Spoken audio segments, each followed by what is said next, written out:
মধ্যপ্রাচ্যের আকাশে মেঘ ভাঙা রোদ উঠতে চলেছে অবশেষে। ইরান যুদ্ধ ঘিরে চলমান আশঙ্কা অস্থিরতা শেষ হতে যাচ্ছে। যুদ্ধ বন্ধে ইরান ও যুক্তরাষ্ট্রের মধ্যে একটি সমঝোতা স্বাক্ষরের খসড়া চূড়ান্ত পর্যায়ে আছে। 14 জুন সুইজারল্যান্ডের জেনেভায় সমঝোতা স্বাক্ষর করতে পারে তেহরান ও ওয়াশিংটন।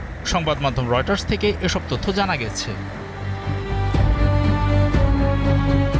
ইরানের পররাষ্ট্রমন্ত্রী আব্বাস আরাকচি জানিয়েছেন যে সমঝোতা স্বাক্ষরটি লেবানন সহ যুদ্ধের অবসান ঘোষণা করবে। তবে তিনি জোর দিয়ে বলেন যে এখনও কোনো চূড়ান্ত চুক্তি স্বাক্ষরিত হয়নি, কিছু নির্দিষ্ট বিষয়ে এখনও পরিবর্তন আসতেও পারে। তিনি জানান আলোচনা 2 ধাপে অগ্রসর হবে।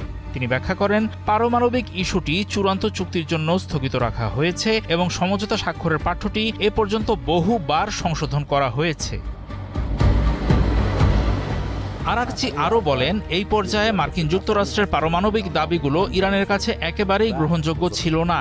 তিনি সতর্ক করে দিয়ে বলেন প্রথম ধাপের সমঝোতাগুলো বাস্তবায়িত না হলে ইরান দ্বিতীয় ধাপে যাবে না, আর তখন অপরপক্ষ থেকে প্রতিবন্ধকতা সৃষ্টি করার আশঙ্কা দেখা দেবে। যুদ্ধ ও সার্বভৌমত্বের বিষয়ে আরাকচি আবারও বলেছেন এই সমঝোতা স্বাক্ষর লেবানন সহ যুদ্ধের অবসান ঘোষণা করবে।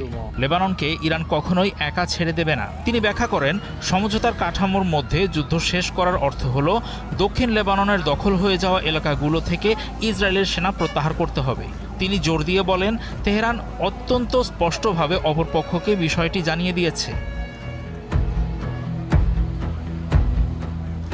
আরাকচি বলেন এই চুক্তিতে এমন কিছু প্রতিশ্রুতি থাকবে যেখানে যুক্তরাষ্ট্র কোনো যুদ্ধ শুরু না করার এবং হুমকির আশ্রয় না নেওয়ার অঙ্গীকার করবে।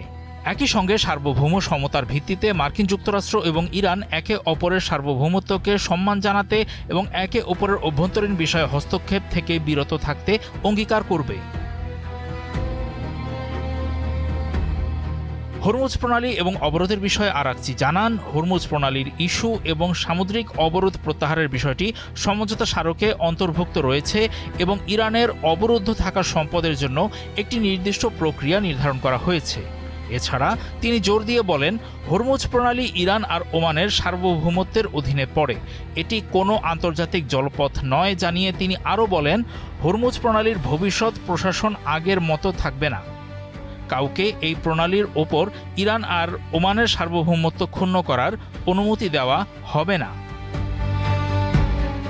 ইরানের পররাষ্ট্রমন্ত্রী আরও বলেন হরমুজ প্রণালীতে সেবামূলক কাজের জন্য ফি নেওয়া হবে এবং এই সেবাগুলো আর বিনামূল্যে দেওয়া হবে না।